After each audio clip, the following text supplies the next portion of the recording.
दिल्ली की सर्दी में जब हवा में ठंडक बढ़ने लगी थी, रिया अपनी किताबों में खोई रहती थी। वह एक कॉलेज की छात्रा थी जिसके सपने बड़े थे, लेकिन उसकी जिंदगी में एक शख्स ने दस्तक दी जिसका नाम था आर्यन। आर्यन का व्यक्तित्व आकर्षक था और वह रिया की आंखों में एक अलग ही चमक लाया। एक दिन कॉलेज के कैफेटेरिया में दोनों की नजरें मिली।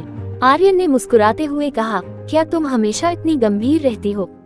रिया ने जवाब दिया, सिर्फ तब जब मैं किताबों में होती हूँ। इस हल्की फुल्की बातचीत से उनकी दोस्ती शुरू हुई।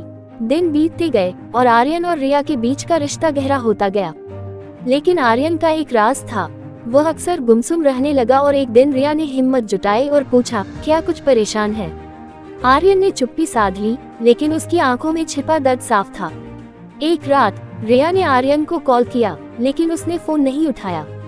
अगली सुबह उसे पता चला कि आर्यन अपने गांव चला गया है और वहां एक पारिवारिक संकट है।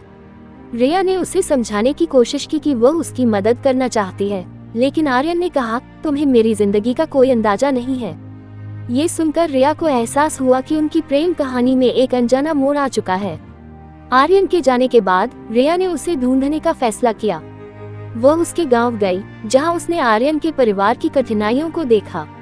आर्यन के पिता बीमार थे और परिवार की जिम्मेदारी अब उसके कंधों पर थी। रिया ने आर्यन का साथ देने का फैसला किया, लेकिन आर्यन ने उसे रोक दिया।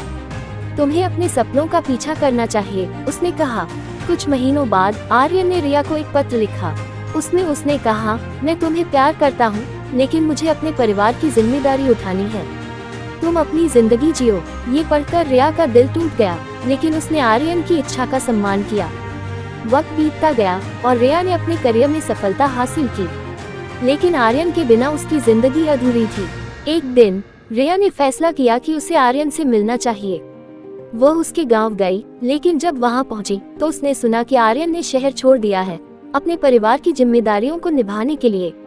रिया ने समझा कि कभी कभी प्रेम में त्याग करना ही सबसे बड़ा प्यार होता है। उसने अपने दिल को संभाला और अपने सपनों की ओर बढ़ गई, लेकिन आर्यन का नाम हमेशा उसके दिल में बसता रहा, एक अधूरी प्रेम कहानी की तरह। कहानी यह है कि प्यार सिर्फ मिलन का नाम नहीं है, कभी कभी यह अलग होने का भी होता है। प्यार में सच्चाई और त्याग हमेशा जरूरी होते हैं।